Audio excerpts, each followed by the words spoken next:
तो कहा जा रहा है कि रूसी सेना अमेरिकी ड्रोन के मलबे के करीब पहुंच गई है। आइए समझते हैं कि अगर अमेरिकी ड्रोन के सेंसिटिव पार्ट्स रूस के हाथ लग गए तो क्या कुछ हो सकता है। अगर यूएस ड्रोन का मलबा रूस के हाथ लग गया तो क्या होगा। अमेरिकी ड्रोन टेक्नोलॉजी की जानकारी मिल जाएगी, पहली बड़ी बात। अमेरिकी ड्रोन की कॉपी की जा सकती है, जिस तरह का अमेरिकी ड्रोन है उसे कॉपी किया जा सकता है। रूस ईरान मिलकर इसी तरह के ड्रोन डेवलप कर सकते हैं। अमेरिकी मिशन की जानकारी लीक हो सकती है। क्रीमिया में यूएस का प्लान एक्सपोज हो सकता है।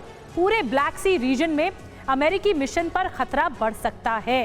तो ये तमाम परिणाम होंगे अगर हाथ लग गया यूएस ड्रोन।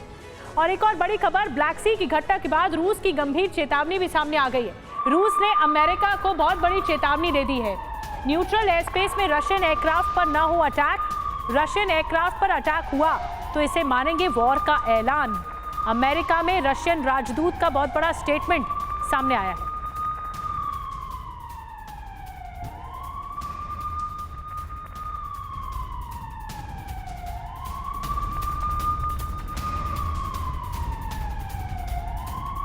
कि आखिर अमेरिका के में जो रूसी राजदूत है उनकी तरफ से क्या कुछ कहा गया है। एनाटोली एंटोनोव, इन्होंने क्या कुछ कहा है, कैसे चेताया अमेरिका को। बिग वॉल के जरिए बिग पॉइंट्स बताते हैं उनके स्टेटमेंट से जुड़े हुए। और महंगा पड़ेगा, रूस से जो पंगा लिया है वो बहुत भारी पड़ने वाला है। न्यूट्रल एयर स्पेस में रशियन एयरक्राफ्ट पर कोई भी हमला बर्दाश्त नहीं करेंगे, ये पहली बड़ी बात उन्होंने कही। हम इसे दुनिया के सबसे बड़े न्यूक्लियर पावर के साथ युद्ध का ऐलान मानेंगे अगर कुछ भी गलत निकला, क्योंकि ये सबसे बड़ी कार्रवाई होगी रूस की। रशियन प्लेन को शूट करने का यूएस सीनेटर लिंडसे ग्राहम का बयान हमें कबूल नहीं है।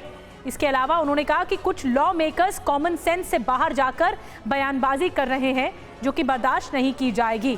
तो ये रशिया की तरफ से कहा जा रहा है। रशियन डिफेंस मिनिस्ट्री ने ब्लैक सी की घटना की पूरी जानकारी दे दी है कि ब्लैक सी पर हुआ क्या है। इसके अलावा आपको बता दें कि रूस ने कड़ा रुख अख्तियार कर लिया है। जो रशियन राजदूत हैं यूएस में, अमेरिका में, उनकी तरफ से ये कड़ी प्रतिक्रिया देखने को मिली है, कड़ी चेतावनी देखने को मिली है कि रूस से पंगा बहुत भारी पड़ेगा अमेरिका को। और इसके अलावा निश्चित तौर पर उनके यूएवी का गिरना पेंटागन के लिए शर्म की बात है।